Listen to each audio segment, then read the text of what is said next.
This is Curious Minnesota, a Star Tribune project that sends staff from the state's largest newsroom hunting for the answers to great questions we receive from you, our readers.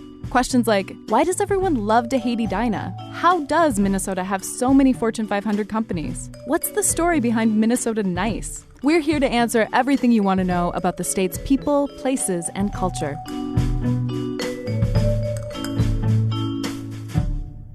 Welcome to Curious Minnesota. I'm your host, Eric Roper. This week on the podcast, we are taking a break from coronavirus coverage to answer a great question about one of Minneapolis's most well-known shopping districts, Uptown. Reader Amy O'Mara asked Curious Minnesota last year, why is Uptown south of downtown Minneapolis? It's the kind of question that makes you stop and think, yeah, why is it called Uptown? Well, the answer tells us a lot about the history of this popular spot for shopping and socializing. To get the details, we called two experts on the history of Uptown, siblings Cedar Imboden Phillips and Thatcher Imboden, who co-wrote a history of the area in 2004. They grew up in Uptown and now live in Washington, D.C. and Seattle, respectively, so I connected with them via Zoom from my home in Minneapolis. But first, here's our curious reader, Amy O'Mara. I lived in the North Loop for a while, and that made sense because that's where the railroad loops around on the north end. South Minneapolis, obviously, that makes great sense too. Lynn Lake, of course, you're at Lyndale and Lake Street. The logic is there, but I always wondered why Uptown is called Uptown. It's not really on a hill. It's south of downtown. Just something I was always curious about in Minneapolis. So I'm here with Cedar Imboden Phillips and Thatcher Imboden, and they literally wrote the book on Uptown in 2004. So there are no better people to talk to us today about how Uptown got its name. But first, we should talk terms. We're talking about what was formerly known as the Hennepin-Lake area. How did the Hennepin-Lake area sort of come to be as a commercial district? Because it wasn't always what we see it today as this thriving commercial area. When did that really start to come about?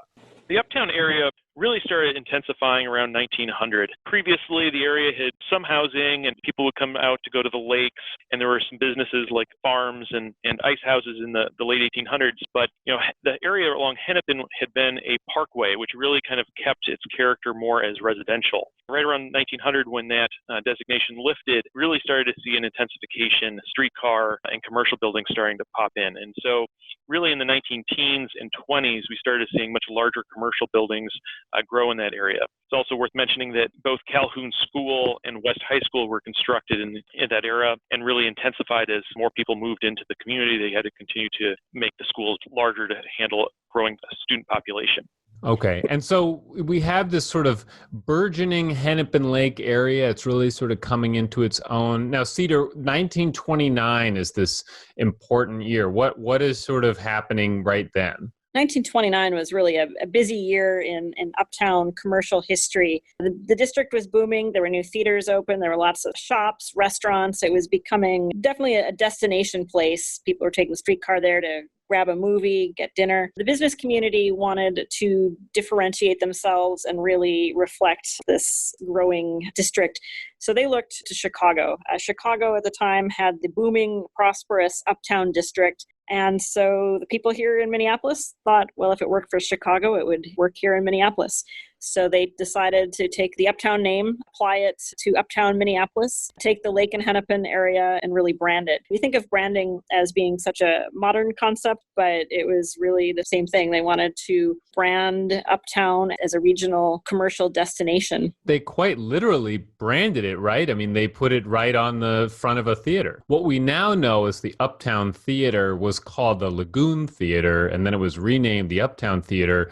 And what we now know as the Lagoon Theater, which is further east on Lagoon, is more of a modern theater, and it wasn't around back then. So it's the Uptown Theater was the main theater in town, but it used to be known as Lagoon. With the renaming of the Uptown Theater, it literally put Uptown's name right up there in lights. the business community came together, they branded it, they started to encourage the use of Uptown by local businesses. The theater obviously had a huge impact. The Uptown Theater was a regional destination. People were coming from all over the city and the suburbs to catch a movie, get dinner out. I do think that the growing West High School had a huge impact on the Uptown area as well, with all the students coming from all over to go to school. They were supporting businesses. They were working in the businesses. I think that also helped really cement the location. You had a lot of people, you had a lot of students who also saw Uptown as a destination and a commercial core. So we have this change. So does it stick? Are they successful in getting the general populace to call this area Uptown, or what happens after the 20s?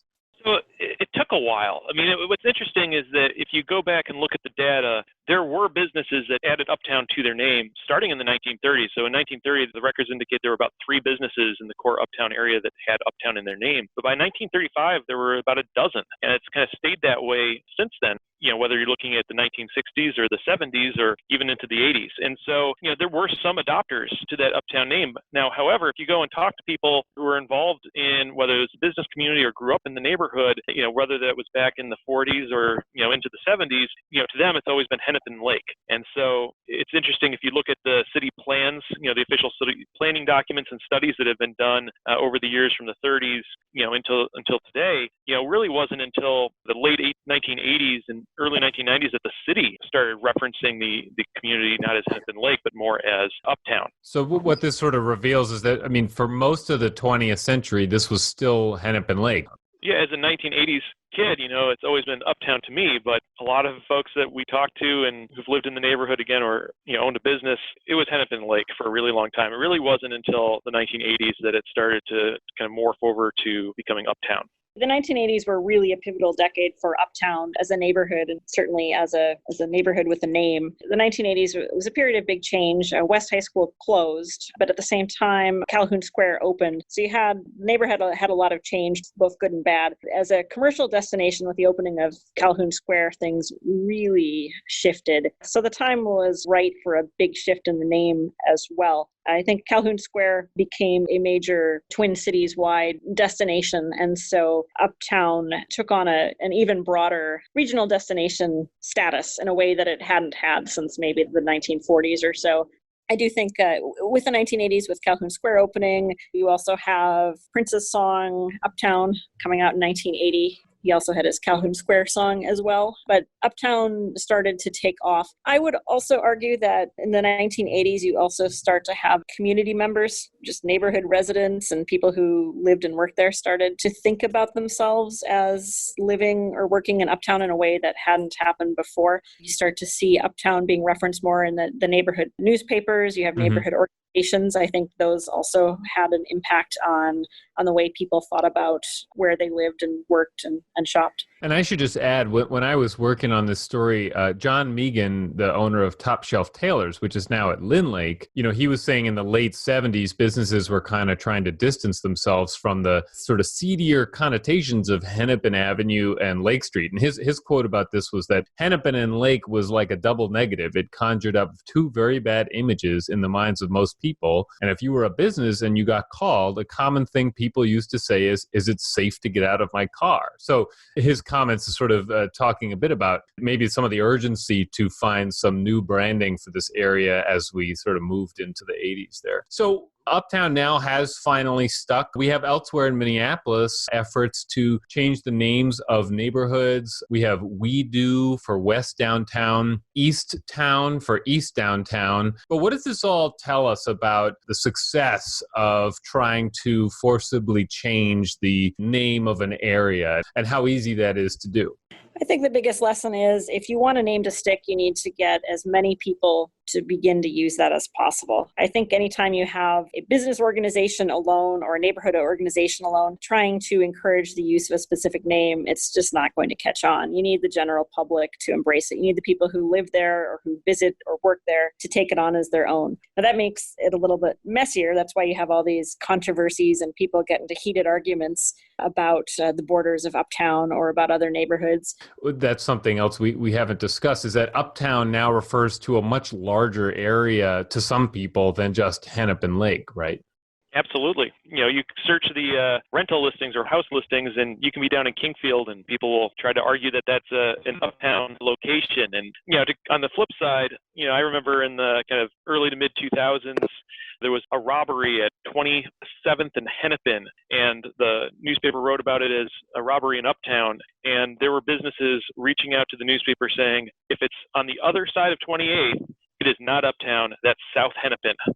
So, and I think by today's standards, I think most people would agree that 27th and Hennepin is Uptown. So Thatcher, you're in Seattle. Is there an Uptown in Seattle? I think it depends on who you ask. Right now, there's still work going on just north of downtown. There's a community that when I moved here in 2015, I knew it as Lower Queen Anne. It's kind of at the bottom of the Queen Anne Hill. And apparently they've been trying to, with mixed results, rename that area as Uptown. And so apparently some of the discussion is dated back to the 60s. So there's a bunch of businesses named Uptown there, but go to Google, it's Lower Queen Anne. Oh, that's interesting. Well, Cedar and Thatcher, thank you so much for coming by virtually today as we all are in our different locations, because I feel like we got a lot of great info about the history of one of the most prominent parts of Minneapolis, at least as a commercial district. And so thank you both for coming in and sharing some of that expertise with us. Thank you. Thanks. Listeners, if you've got a great question for us, please record it on your voice recorder app on your smartphone and email it to curious@startribune.com. We may feature it and an answer from an expert on a future episode. Thanks. Thanks for listening to Curious Minnesota. We want to hear from you. Ask questions and read more stories online at startribune.com/curious. Our show is recorded at the Star Tribune's headquarters in beautiful downtown Minneapolis, and our music is produced by Matt Gilmer. If you like the show, please rate us on iTunes or leave a review. And until next time, stay curious.